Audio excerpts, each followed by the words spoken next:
Teaser பார்த்துட்டீங்க, அதில் வர்ற டைலாக்கை நீங்கள் பார்த்துட்டீங்க, நடித்த நடிகர்களை பார்த்துட்டீங்க. அப்படியே இன்ச்சு பை இன்ச்சாக நீங்கள் பண்ணிவிட்டு எதையுமே பண்ணலைன்னு சொன்னால் முழு பூசணிக்காய் சோத்தில் மறைக்கிற கதையா? இங்கே தான் சிக்கல் வருது. விஜயுடைய சேம் காஸ்டிக் pant shirt, colour, hair style, இந்த மூமெண்ட்டு அப்படி இமிட்டேட் பண்ணுறது எல்லாமே அப்படியே விஜயை பார்த்து காட்சி அமைப்புகள் அமைக்கப்பட்டிருக்கு. டைம் டு லீட்லாம் கூட வேறு போட்டிருக்காங்க. ஸோ இப்போ இவ்வளோ விஷயங்கள் பண்ணும்போது இது விஜய் அட்டாக் பண்ணலன்னு சொன்னால் எப்படி ஏற்றுக்கொள்வது அப்படிங்கிறத மிகப்பெரிய கேள்விக்குறியாக இருக்குது. இல்லை நட்டி போகும்போது 2 ஹீரோயினோட போகிற ஒரு சீன்ஸ் வச்சுருக்கு. யாரை ஹீரோயினா 2 ஹீரோயினை சொல்கிறீங்க? காஃபி கடை நேயர்களுக்கு வணக்கம். இன்று நம்மோடு இணைந்திருப்பவர் மூத்த பத்திரிகையாளர் திரு வெங்கடேஷ் அவர்கள். வணக்கம் சார். வணக்கம். விஜய் படத்துக்கு சர்ச்சை வரலாம், விஜய் வச்சு எடுக்கிற படத்துக்கு மிகப்பெரிய ஒரு சர்ச்சை வந்த மாதிரி திடீர்னு எங்கேருந்து சார் வந்துச்சு இந்த தங்க நட்சத்திரம்? அதுதாங்க யாருக்குமே தெரியலங்க. ரொம்ப திடீர்னு நேற்று முளைச்ச காலம் மாதிரி திடீர்னு பொஸ்க்குன்னு ஒரு 3 நாளைக்கு முன்னாடி ஒரு இமேஜை விட்டாங்க ஃபர்ஸ்ட் லுக்குன்னு சொல்லி. இதே ஜனநாயகன் படம் மாதிரி இது அப்படின்னு சொல்லி பார்த்தா, அதுக்கப்புறம் பார்த்தா ஒரு டீசர் ஒன்று விட்டாங்க.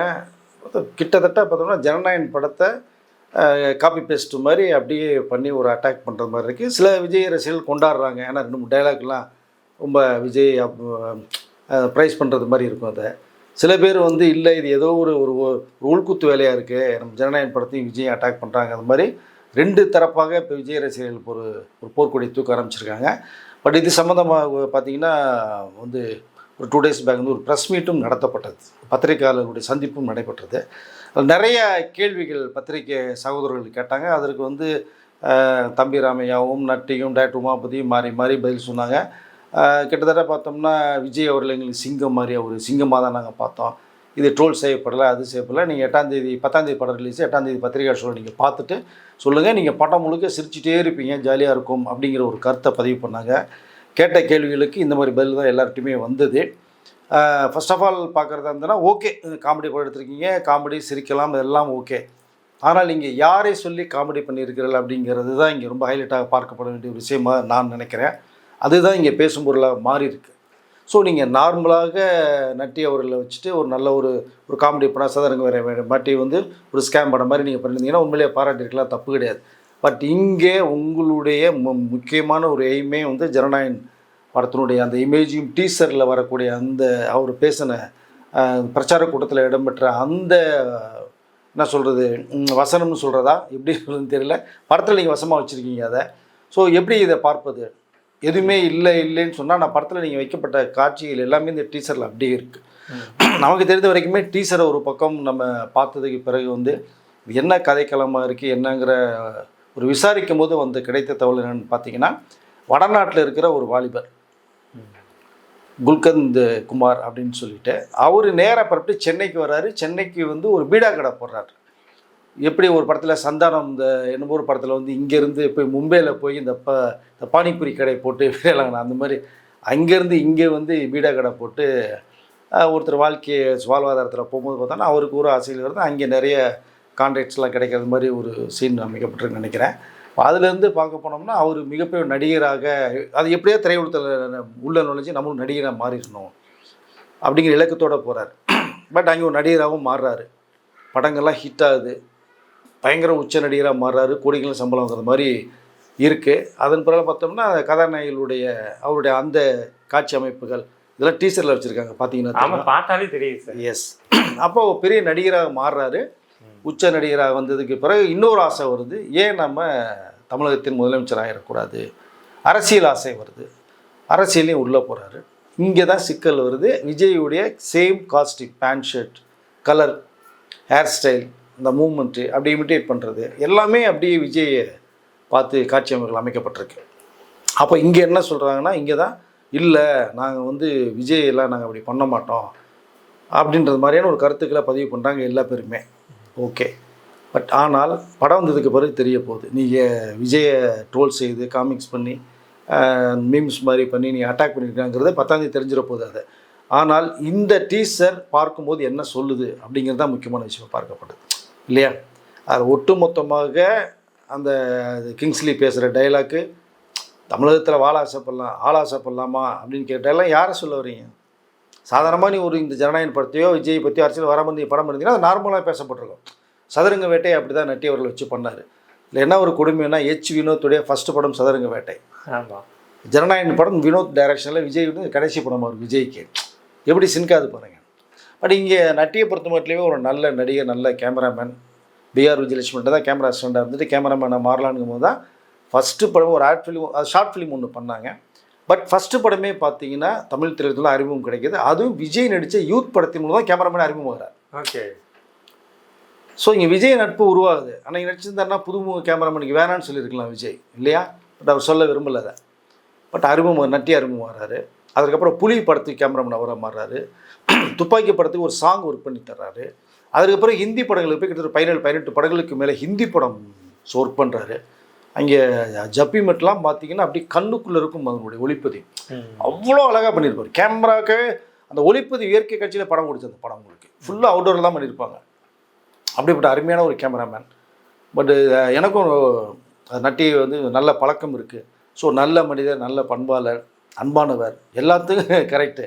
அது இப்படி ஒரு படம் வந்து பண்ணும்போது வந்து அங்கே நட்டி அவர்கள் ஏன் தெரிஞ்சே பண்ணாரா அப்படிங்கிற கேள்வி தான் வருது நமக்கு. எனக்கு என்னன்னா சார், படத்துல வந்து பாத்தீங்கன்னா தம்பிராமையா அவர்களோட கேரக்டர் அப்படியே புஷியானது மாதிரி இருக்கு. சட்டையில வந்து அந்த நடிகரோட எம்ப்ராய்டிங்கை போட்டிருக்காருங்கிற போது இது பக்காவா விஜய் பத்தின கதை. ஏன்னா அவரோட ட்ரெஸ் கோட்லேருந்து அவரோட அந்த அட்டையரே பார்த்தீங்கன்னா விஜய் மாதிரி இருக்காருங்கிற போது இவங்க இங்கே வந்து நாங்கள் விஜய் பற்றி பண்ணலைங்கிறது இது எந்த விதத்தில் சார் நியாயம்? இல்லை, அதுதான் ஒன்றும் புரிய மாட்டேங்குது. நீ ஓப்பனாக வந்து உடச்சி பேசிடணும். இல்லைங்க நாங்கள் பண்ணியிருக்கோம் அவ்வளோதாங்க, படமாக நீங்கள் பாருங்கள் அப்படின்னு சொல்லிட்டு போயிருக்கலாம். மலிப்பு தான் எல்லா பேருமே பேசப்பட்ட ஒரு தகவல் வருது. ஒருவேளை இந்த மாதிரி டீசரை வந்து இருக்கிற மெயினான ஒரு சீன்ஸை கூட கட் பண்ணி போட்டு படத்தை ஒரு ஹைப்பை கிரியேட் பண்ணி விட்டு ஸோ ரசிகர்களுடைய திருப்பத்தை உருவாக்கி படத்தினுடைய வசூல் அழுட்டு போயிடலாம் அப்படிங்கிற மாதிரி ஒரு கண்ணோட்டமாக இருக்குமா என்னங்கிறதும் தெரியல. பட் குழப்பத்தில் பார்த்த போனோம்னா இந்த லைன் தான் கதை. அப்புறம் அரசியல் வர்றாரு. அதுக்கப்புறம் முதலமைச்சர் ஆனாரா ஆகலையா, என்ன கிளைமேக்ஸ் கொண்டு போகிறாங்க அப்படிங்கிறது தான் கதைக்களம். இதுக்குள்ளே தான் ஒரு 4 கெட்டப்பில் வர்றாரு. அந்த வட இந்தியக்காரனா பீடா வைக்கிற கேரக்டரில் ஒரு கெட்டப்பில் வர்றாரு. அப்போ ஒரு மீசை இல்லாமல் கொஞ்சம் யூத்தாக வர்றது மாதிரி இருக்கலாம் இல்லையா மேபி. ஸோ அப்படி ஒரு கேரக்டர் நடிகர் ஆகிறாங்க. நடிகர் ஒரு கெட்டப்பு. அரசியல் வந்ததுக்கு அப்புறம் விஜய் கெட்டப். இப்போ லைவாக என்ன இருக்கிறோ அந்த கெட்டப். ஸோ எத்தனையோ காஸ்டியூம்ஸ் வேட்டி சட்டை போடலாம், தப்பு இல்லை. அதே பேண்ட் கலர், அதே ஒயிட் ஷர்ட், அதே விக்கு, அதே தாடி, அதே அந்த மேனேஜர்ஸும் வாக் பண்ணுறது, கை காமிக்கிறது எல்லாமே டைம் டு லீட்லாம் கூட வேறு போட்டிருப்பாங்க. ஸோ இப்போ இவ்வளோ விஷயங்கள் பண்ணும்போது இது விஜய் அட்டாக் பண்ணலன்னு சொன்னால் எப்படி ஏற்றுக்கொள்வது அப்படிங்கிறது மிகப்பெரிய கேள்விக்குறியாக இருக்குது. ரொம்ப தூரம் இல்லை, 10ஆம் தேதி படம் ரிலீஸ். அப்போ நீங்கள் இப்போ எல்லாமே வேறு மாதிரி உங்களுடைய கருத்துக்களை பதிவு பண்ணிட்டு படம் நீங்கள் வந்து அட்டாக் பண்ண மாதிரி இருந்தால் அதனுடைய நிலைமை என்ன ஆகும்? ஸோ தமிழ் தூரத்தை சேர்ந்தவர்களே விஜய் மிகப்பெரிய ஒரு நடிகராக இருந்து சம்பளத்தை விட்டு உச்சத்தில் இருந்தேன்னு சொல்கிறாரு. மிகப்பெரிய பிஸ்னஸ் இருக்குது, எல்லாம் விட்டுட்டு அரசியலுக்கு போகிறாருன்னு சொல்லி போயிட்டார். இப்போ அவரை வந்து நீங்கள் ஒரு தாக்குதல் பண்ணதுன்னா எந்த நோக்கம், எதற்காக பேசப்படுது? இன்னும் சொல்லப்போனால் இந்த படம் எப்போ ஆரம்பித்தாங்க, எப்போ யார் நடித்தாங்க, எப்போ உருவான்னு தெரியவே இல்லைங்க. 4 மணி திடீர்னு வருதுங்க செய்தி. தம்பிராமி அவர்கள் கேட்டால் நாங்கள் இது 1 வருஷத்துக்கு முன்னாடி எடுக்க ஆரம்பிச்சிட்டோம். இது 1 வருஷம் முன்னாடி டைலாக்லாம் வருதா? விஜய் பேசினாரா? இதெல்லாம் நடந்து போச்சுங்கிறாரு. இல்லைங்க, 1 வருஷம் முன்னாடி எடுத்திருந்தாங்கன்னா விஜய் இந்த டைலாக்கு இது இப்போ அதாவது பிரச்சாரத்துக்கு போகும்போது பேசுகிற இது பேச்சுக்கள் பூரா டைலாக் வச்சுருக்கீங்கல்ல, அதை எப்படி பார்க்குறது? அப்போ கரெக்ட். ஓம் சக்தி பராசக்தி சொல்கிறீங்கல்ல, எம்எஸ் பாஸ்கர் சொல்கிறாருல்ல, செங்கோட்டையன் கேரக்டர் எம்எஸ் பாஸ்கர் பண்ணியிருக்காரு, புஷியானந்த கேரக்டர் தம்பிராமையா பண்ணியிருக்காரு, விஜய் கேரக்டர் நட்டி பண்ணியிருக்காரு. ஸோ இவ்வளோ கேரக்டர் இதோட பார்த்தீங்கன்னா இளவரசு ரோல், மெயின் ரோல் அவர் பண்ணியிருக்காரு. அவரும் விஜய் படத்தில் கேமராமேன் ஒர்க் பண்ணவர். அந்த நினைத்தேன் வந்தேன்னு ஒரு படம், விஜய் படம், விஜய் ரம்பா தேவயானி பண்ணது. அதில் ஒரு சாங் இந்த ஊஞ்சல் கயிறு கட்டி பண்ணது மாதிரி அந்த படத்துக்கு கேமராமேன் அவர் தான். இப்போது இது கிட்டத்தட்ட பார்த்தா விஜயை ட்ரோல் பண்ணதான் இருக்குது. பேசட்டும், வரட்டும், பப்ளிசிட்டிங்கிற மாதிரி ஒரு கண்ணோட்டமாக சில பேர் பேசுறது பார்க்க முடியும். விஜய் கூட நெருக்கமாக இருந்த எல்லாரும் சேர்ந்து இந்த படத்தை பண்ணியிருக்காங்க. எஸ், அதுதான் கொடுமையாக இருக்குது. கதை கேட்டிருப்பாங்க, கதை கேட்காம யாரும் பண்ணியிருக்க முடியாது. நட்டிகிட்ட கதை சொல்லியிருப்பாங்க. சரி, இது சதுரங்க வேண்டிய மாதிரி ஸ்பேம் மாதிரி இந்த மாதிரி ஒரு காமெடியாக ஒன்று பண்ணிட்டு போயிருக்கலாம் நினச்சிருப்பாரு. இந்த அளவுக்கு ஒரு பெரிய இஷ்யூ ஆகுன்ற மாதிரி எதிர்பார்க்கலையே என்னன்னு எனக்கு தெரியல. பட் இருந்தாலும் நீங்கள் ஃபுல் கதையை கேட்டுட்டு பண்ணும்போது அப்படியே விஜய் இமிடேட் பண்ணுறது மாதிரி இருக்கே, விஜயை ட்ரோல் பண்ணுறது மாதிரி ஒரு கதை அம்சமாக நீங்கள் வேறு மாதிரி கொண்டு போயிருந்தீங்கன்னா ஓகே. பட் ஆனால் கிளைமாக்ஸ் இங்கே என்ன வைக்க போகிறீங்க? சில பேர் சொல்கிறாங்க இதில் வந்து நட்டி ஜெயிச்சு சிஎம் ஆகிறது மாதிரி வர்றது மாதிரியான ஒரு கிட்ட. பட் அதை வைக்கிறதுக்கு வாய்ப்பு இல்லை எனக்கு தெரிஞ்ச வரைக்குமே. ஏன்னா ப்ரொடியூசர் கண்ணன் ரவி வேற ஒரு கட்சியை சேர்ந்தவர், அவர் துபாயில் இருக்கார். பட் இங்கே அதை தமிழ்நாட்டை சேர்ந்தவர் தான் வச்சுங்க. இருந்தாலும் அங்கே துபாயில் பெரிய தொழில் இருப்பார். இப்போ எந்த தயாரிப்பாளருமே இந்த கதையை இங்கே பண்ணுறதுக்கு கண்டிப்பாக வந்து வேணாப்பா, இது விஜய் ட்ரோல் பண்ண மாதிரி இருக்குது, வேண்டான்னு சொல்லியிருந்திருப்பாங்க. ஸோ இப்போ நேராக துபாயில் போய் கண்ணன் ரவிட்ட சொல்லும்போது அவர் அங்கே தானே இருக்கார், எப்போ தானே இங்கே வந்துட்டு போகிறாங்க, பண்ணுவோம் நம்ம அப்படின்னு நினச்சிட்டு மேபி பண்ணியிருக்கலாம். ஸோ இப்போ இதை எப்படி பார்ப்பது? ஸோ முக்கியமாக பார்க்கணுன்னா ஜனநாயகன் படம் ஜனவரி 9ஆம் தேதி வந்திருந்ததுன்னா எலெக்ஷன் சம்மந்தமாக விஜய்க்கு மிகப்பெரிய ஒரு பேருமுகலும் கிடச்சிருக்கும். அதை வர விடாமல் தான் நிறைய பேர் தடுத்தாங்க, சென்சார் போர்டு தடுத்தாங்க. இன்ன வரைக்குமே படம் பார்த்துட்டு சர்டிஃபிகேட் இன்னும் தரல இல்லையா? இப்போ அப்படி இருக்கும்போது அதே மாதிரி உள்ள ஒரு விஷயத்தை அதே மாதிரி தான் ஒரு டீசர் வந்திருக்கு. ஜனநாயகனுடைய ட்ரெய்லர் வந்து தான் பெரிய இஷ்யூ ஆச்சு உங்களுக்கு. ஓ படத்தில் இந்தந்த சீன்லாம் வருதா, சாட்டை எடுக்கிறாரா, டயலாக் பேசுகிறாரா அப்படின்லாம் பேசப்பட்டு இந்த முடக்கப்பட்டது. பட் இதுலேயும் டீசர் அதான் வச்சுருக்கீங்க. இதில் நட்டி போகும்போது 2 ஹீரோயினோட போகிற ஒரு சீன்ஸ் வச்சுருக்கீங்க. யாரை ஹீரோயினா 2 ஹீரோயினை சொல்கிறீங்க? சார் இப்போ நான் அந்த கேள்வி தான் உங்களை கேட்க வந்தேன். இங்கே சமூக வலைதளங்களையும் ஒரு 3வது நபராலையும் பரப்பப்படக்கூடிய வதந்திகள் எல்லாம் உண்மையாகிற மாதிரியான ஒரு விஷயங்கள். அந்த ஹீரோவுக்கு 2 நடிகை கூட அஃபையர் இருக்கு அப்படிங்கிற போது இவங்க இதை எல்லாத்தையுமே விஜய் கூட பொருத்தி பார்க்கும்பொழுது இது விஜயை குறி வச்சு அடிக்கிற படமா தானே சார் இருக்கு? கண்டிப்பாக அது ஒன்று மாற்றுக்கிறதுல அப்படி தான் தெரியுது டோட்டலாகவே. ஏன்னா இதெல்லாம் நீங்கள் டீசரில் வச்சுவிட்டு அப்போல்லாம் எதுவுமே இல்லைங்க அப்படின்னு சொன்னீங்கன்னா படத்தில் 4 சீன் இது வந்தால் கூட உங்களுக்கு அதுதான் விஜய் ட்ரோல் பண்ணி அர்த்தம். படம் பூரா நீங்கள் பண்ணலையா, காமெடியாக கொண்டு போயிட்டீங்க. இந்த டீசர் வச்சுட்டு 4 சீன் வந்தால் போதும்ல உங்களுக்கு. விஜய் டிஃபைம் பண்ணுறது அப்புறம் இது பர்டிகுலராக திட்டமிட்டே கதையை உருவாக்கி பண்ணப்பட்ட ஒரு படமாக தான் நான் நினைக்கிறேன். நான் எனக்கு என்னன்னா சார் இன்னொரு கேள்வி ஒன்று வருது. இப்போ வந்து பார்த்தீங்கன்னா எந்த அளவுக்கு ஒரு படம் நல்ல படமாக போய் மக்கள்கிட்ட ரீச் ஆகுதோ, கான்ட்ரவர்சியில் ஒரு சில படங்கள் போய் மக்கள்கிட்ட ரீச் ஆகும், நல்ல வசூலும் பண்ணும். ஆனால் அந்த படம் பெருசாக நல்லா இருக்கா, டெக்னிக்கெல்லாம் ஸ்ட்ராங்காக இருக்கான்னு கேட்டிங்கன்னா நமக்கு பெருசாக தெரியாது. அப்படி நிறைய படம் ஹிட் ஆயிருக்கு. அந்த மாதிரியான ஒரு பிளானிங்கில் இந்த படம் எடுத்திருக்காங்க. ஆமாம், உங்களுக்கு பார்க்கும்போது ஆடியன்ஸ் சொல்ல போயிடுவாங்கல்ல உங்களுக்கு.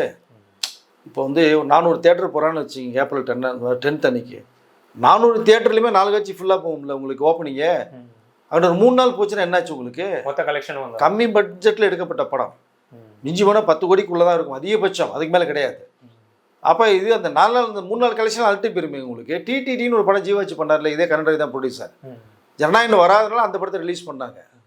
பட் அது விஜய் ரசிகர்லாம் சரி தலைவர் படம் வரல, அண்ணா படம் வரல, இந்த படத்தை பார்ப்போம்னு சொல்லி கொண்டாடினாங்க இல்லையா? சூப்பர் குட் ஃபிலிம்ஸும் விஜய் பண்ணியிருக்கான்ற அந்த ஒரு அன்புக்காக பண்ணாங்க. படம் சூப்பர் டூப்பர் 40 கோடி மேலே கலெக்ஷன் ஆச்சு. அந்த ப்ரொடியூசர் இதை பண்ணியிருக்காரு. அப்போ இதை எப்படி பார்ப்பது தான்? ஸோ அதனால் இந்த படம் வந்து இதுக்காகவே ஜனநாயகன் மாதிரியே இருக்குது. விஜயை ட்ரோல் பண்ணியிருக்கோம். செஞ்சுட்டு அப்படி என்ன தான் சொல்ல வர்றாங்கன்னு சொல்லிட்டு அந்த படத்துக்கு ஒரு ஆடியன்ஸ் ஒருத்தர் இருப்பாங்க, பார்க்குற ஆடியன்ஸ். சார் எனக்கு இன்னொரு கேள்வி என்ன வருதுன்னா சார், இப்போ வந்து தம்பிராமையா அவர்கள் தான் இதுக்கு கதை எழுதியிருக்காரு, பையன் அவர் தான் டைரக்ஷன் பண்ணியிருக்காரு. பையனை ப்ராப்பராக ஒரு ஹீரோவாக லான்ச் பண்ண முடியல தம்பிராமையானால. அதை நம்ம ஒத்துக்கிட்டு தான் ஆகணும். அப்படிங்கிற போது ஹீரோவாக இதுக்கு முன்னாடி ராஜா கிளின்னு ஒரு படத்தை வந்து அவர் டைரக்ட் பண்ணார், தம்பிராமையா நடித்தார். ஸோ ஒரு ப்ராப்பரான ஒரு கான்ட்ரவர்சியாக இருந்தாலும் பரவாயில்ல, நம்ம பையனுக்கு ஒரு நல்ல லான்ச் கிடைக்கணுங்கிறதுக்காண்டி இந்த கதையை எடுத்துட்டு. அது தவறான ஒரு பார்வை தான் நினைக்கிறேங்க. தம்பிராமையா நல்ல நடிகர், தேசிய விருது பெற்ற நடிகர் தான், நல்ல டைரக்டர் தான், மறுப்பதற்கு இல்லை. பட்டு நீங்கள் அவருடைய புள்ளிய ஹீரோவாக்குன்னு பார்த்து முடியல. டைரக்டர் ஆகும்போது சிறந்த கதையை ஏங்க இப்போது கருணாஸுடைய பையன் கென் கருணாஸ் பண்ணி யூத் படம் கலெக்ஷன் அள்ளிட்டு போகுது. 60 கோடிக்கு மேலே கலெக்ஷனுங்க. 4-5 கோடி ரூபாய் தயாரிப்பட்ட படங்க. இன்றைக்கி அவருக்கு ஏகப்பட்ட டிமாண்டுங்க. ஹீரோவை பண்ணுறதுக்கு டிமாண்ட் இருக்குது, டைரக்ட் பண்ணுறதுக்கு டிமாண்ட் இருக்குது. அப்போது உங்கள் பிள்ளை வேறு ஒரு கோணத்தில் மாற்றி நீங்கள் பண்ணும்போது அவர் விமர்சனத்துக்கு உள்ளாகிறாரு. உமாபதி நேற்று கேள்விகள் கேட்கும்போது அவரால் பதில் சொல்ல முடியல சரியா. இல்லைங்க நான் அப்பயே ஆரம்பிச்சுட்டுங்க, இப்போ ஆரம்பிச்சுட்டுங்க. இந்த கலரு கூட கேட்குறாங்க, மேலே கருப்பு சகப்பு கருப்பு மாதிரி இருக்குது அப்படிங்கிறது கூட அது கூட மாற்றி சொல்கிறாரு. அப்போது நீங்கள் எழுதின கதைக்கு ஒன்று நீங்கள் டைரக்ட் பண்ணிட்டு போயிருக்கணும், பிரச்சனையே இல்லை. பட் உங்கள் பிள்ளையுடைய ஒரு லைஃப் வந்து கேள்விக்குறி ஆக்குறது மாதிரி தான் இப்போ இருக்குது. இந்த படத்தை அவர் பேரை டைரக்ட் பண்ண சொல்லி பண்ணுறது. அப்போது ஒரு ஹீரோவை சைன் பண்ண முடியல, டைரக்டராக பண்ணோம்னா இண்டிவிஜுவலாக நல்ல கதையை வச்சு பண்ணியிருந்தாங்கன்னா வேறு மாதிரி லெவலில் இருந்திருக்கும் இல்லையா? கண்டிப்பாக இந்த கதையை அர்ஜுன் அவர்கள்ட்ட சொல்லியிருந்தா கூட அர்ஜுனுடைய பொண்ணை தான் கல்யாணம் பண்ணிருக்க உமாபதி. அர்ஜுன்கிட்ட கதையை சொல்லியிருந்தா கூட அர்ஜுன் வேறன்னு தான் சொல்லியிருப்பார் நிச்சயமாக. எதுக்குப்பா, வேறு நல்ல கதை நிறையா இருக்குது, படம் ஒன்று கூட சொல்லிட்டு போயிருப்பார். பட் அவர் நாலேஜ் போச்சான்னு ஒன்றும் தெரியல. ஸோ அதனால் நீங்கள் போன பாதை வேறு ஒரு பாதையில் போயிட்டீங்க. கேள்விகள் ஏகப்பட்டது வர ஆரம்பிச்சிச்சு. வரும்போது இப்போ அதை மலுப்புறதுக்கு பல பதில் சொல்லிட்டு இருக்கீங்க. சார் எனக்கு இன்னொரு அடுத்தடுத்த கேள்வி இதில் நிறைய வந்துக்கிட்டு இருக்கு. விஜய்க்கு சினிமா துறையிலேருந்து இந்த ஜனநாயகன் படம் ரிலீஸ் ஆகலை, யாருமே சப்போர்ட் பண்ணலைங்கிற போது சரி ஓகே நீங்கள் சப்போர்ட் பண்ணாமல் தான் இருக்கீங்க, இறங்கி அடிக்காமலாவது இருக்கலாம்ல. சேம் உங்கள் ஃபீல்ட்லேருந்து தான் ஒருத்தர் மொத்தத்தையும் விட்டுட்டு இன்றைக்கி வந்து 3வது பெரிய கட்சி ஆகிற அளவுக்கு வளர்ந்துருக்காருங்கிற போது நீங்கள் அவரை வந்து பாராட்டி வழி அனுப்பி வைக்கணும். அதை பண்ணலைனாலும் பரவாயில்ல, அடிக்காமல் இருக்கணும்ல. டக்குன்னு எங்கேருந்து வந்துச்சுன்னு தெரியல, இந்த படத்தை டக்குன்னு ரிலீஸ் பண்ணி விட்டு ஒரு கான்ட்ரவர்சியை கிளப்பி விட்டாங்க. இதை எப்படி பார்க்குறீங்க? இல்லை, இது எப்படிங்க பார்க்குறது? கொடுமையாக தாங்க இருக்குது பார்க்குறது. இது வந்து என்னென்னா தேவையில்லாத ஒரு எல்லாமே. நீங்கள் திரையுலகத்தில் ஒன்றா இருக்கீங்க, நேற்று ஒன்றா பார்த்தீங்க, இன்னைக்கு பார்த்துட்ருக்கீங்க, நாளைக்கு நீங்கள் பார்க்கணும் இல்லையா?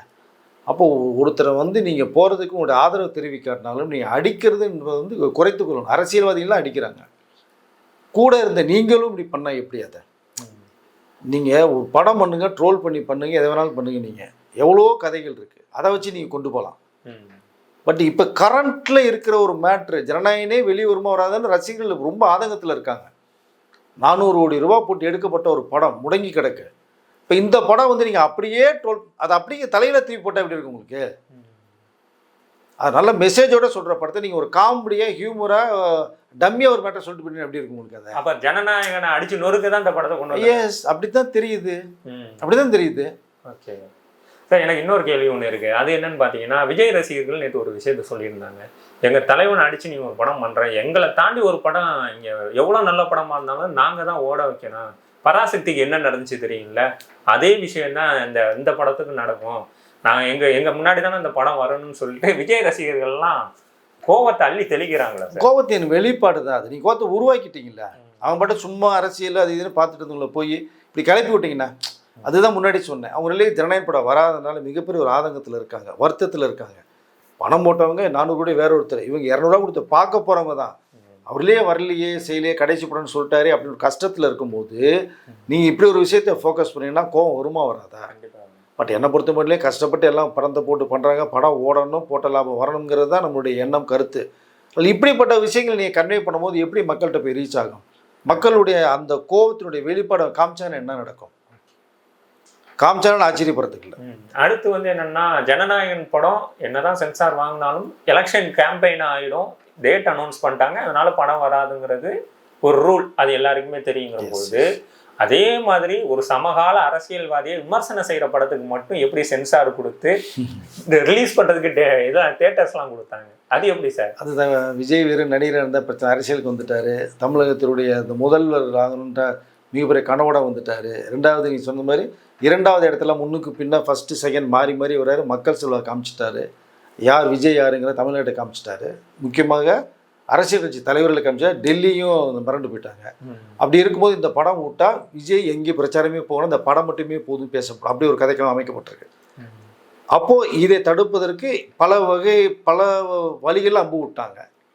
ஆனால் இது சம்மந்தப்பட்ட அப்படியே காப்பியஸ்டாக பண்ணக்கூடிய ஒரு படத்துக்கு உடனடியாக தயாரிக்கப்பட்டிருக்கு.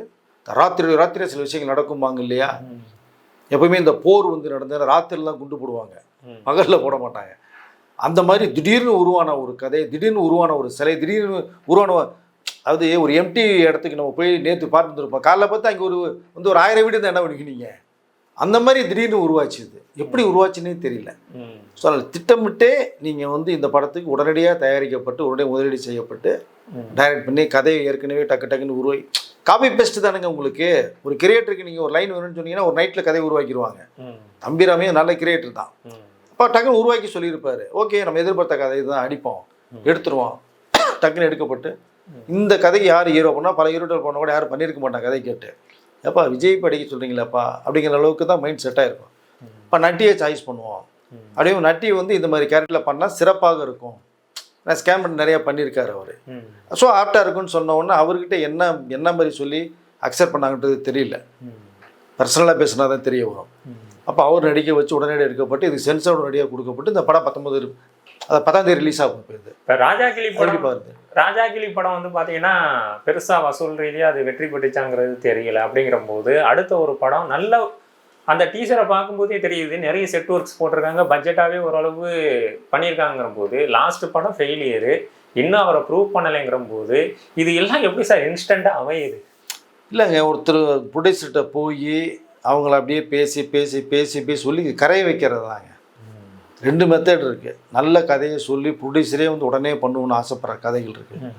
இன்னொன்று இது பண்ணுனா சூப்பராக இருக்கும், அதுக்கு அப்படியே ஆப்போசிட் படம் அடித்தா நம்ம பரவ பேச போனோம். பாருங்கள், ஒரு டீசர் விடுவோம், ஓப்பனிங்கே பாருங்கள், பெரிய ப்ரொமோஷன் கிடைக்கும், விளம்பரம் கிடைக்கும், நமக்கு எதுவுமே தேவையில்லை, நடக்குதா இல்லையான்னு பாருங்கும்போது ஏற்கனவே ஒரு நடிகராக இருக்கார், டைரக்ட் பண்ணியிருக்காரு, அவன் பையன் ஒரு டேரக்டர் உருவாக்குறாரு, இப்போ ஹீரோட்ட பேசிட்டோம் எல்லாம் ரெடியாக இருக்கும்போது சரி ஒரு 10 கோடி தான் நான் போடுவோம் அப்படிங்கிற அளவுக்கு இப்படிலாம் பேசி இப்போ பண்ணக்கூடிய ஒரு சிஸ்டமும் ஒன்று இருக்குது.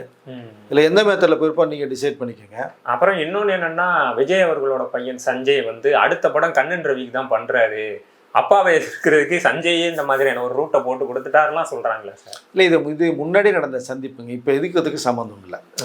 மொட்டை தலைக்கும் முழங்காலுக்கும் முடிச்சு போட வேண்டிய அவசியம் நினைக்கிறேன் நான். பட் அவர் வந்து ஒரு டைரக்டராக ப்ரூவ் பண்ணிட்டார் ஜேசன் சஞ்சய்.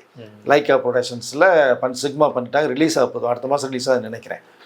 பட் அதனால் வந்து அவர் பெரிய ஒரு ப்ரொடியூசர், பணக்கவலை இல்லை, கிட்டத்தட்ட 100 படம் வரிசையாக பண்ணக்கூடியன்னு சொல்லி தவறுகள் விட்டுருக்காரு.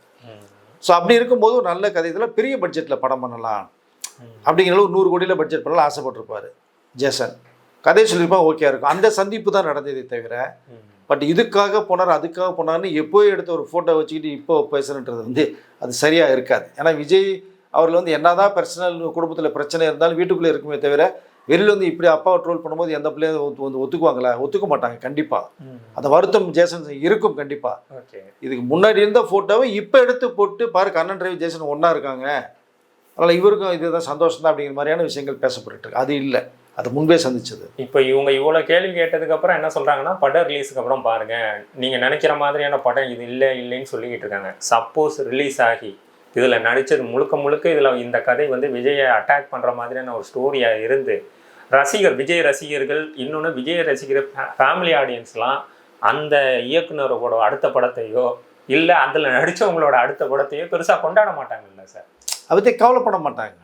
மக்களுக்கு கடந்து போயிடுவாங்க. அவங்க நிறைய விஷயங்கள் நாட்டில் நடக்குது, நேற்று நடக்கு இன்றைக்கி மறந்துடும், இன்றைக்கி நடக்குது நாளைக்கு மறந்துடுவாங்க அப்படிங்கிற மாதிரி ஒரு அசால்ட்டான ஒரு நம்பிக்கை தான் இருக்குது. பட் இதை வந்து ப்ரூவ் பண்ணணும்னா நீங்கள் சொன்னது மாதிரி வந்து அடுத்த படங்களை சில படங்களை அவாய்ட் பண்ண பார்க்காம விட்டாங்கன்னா சிறப்பாக நம்ம ஒரு தவறு பண்ணிட்டோமோ அப்படிங்கிறது தோணும் அவர்களுக்கு. பட் மக்கள் இதையும் கடந்து போயிடுவாங்கன்ற அந்த ஒரு நம்பிக்கை அவர்களுக்கு இருக்குது. அதனால தான் இந்த மாதிரியான அசால்ட்டாக நினைக்கிறாங்க, அசால்ட்டாக பண்ணுறாங்க. இது படம் போது மாதிரி சிரிச்சுக்கிட்டே இருப்பீங்க நீங்கள் அப்படின்றாங்க. ஓகே, நீங்கள் பண்ணுற விஷயத்தை சிரிக்கிற மாதிரி பண்ணிங்கன்னா விஜய்க்கு பிடிக்காத சிரிக்க தான் செய்வாங்க. ஓ விஜய் இந்த மாதிரி அட்டாக் பண்ணிட்டாங்க வருத்தமாக இருக்கேன்னு நினைக்கிறவங்க ஃபீல் பண்ணுவாங்க. ஓகே, இது சரி எப்படி இருந்தாலுமே வரக்கூடிய 10ஆம் தேதி அன்றைக்கி படம் வெளிவர போகுது. பார்த்ததுக்கு பிறகு கண்டிப்பாக தெரிய போகுது. நமக்கு வந்த ஒரு லைன் கதையை நம்ம வந்து சொல்லியிருக்கோம். இப்போ டீசர் பார்த்துட்டீங்க, அதில் வர்ற டைலாக்கை நீங்கள் பார்த்துட்டீங்க, நடித்த நடிகர்களை பார்த்துட்டீங்க. அப்படியே இன்ச்சு பை இன்ச்சாக நீங்கள் பண்ணிவிட்டு எதையுமே பண்ணலைன்னு சொன்னால் முழு பூசணிக்காய் சோத்தில் மறைக்கிற கதையாக தெரியல. ஓகே சார், நிறைய பேசிட்டோம். பார்ப்போம் படம் வந்தோன்னா எப்படி இருக்குங்கிறத பார்த்துக்கிட்டு அடுத்த ஒரு வீடியோ போட்டுருவோம். நிறைய தகவலை பகிர்ந்துக்கிட்டீங்க. ரொம்ப நன்றி சார். நன்றி.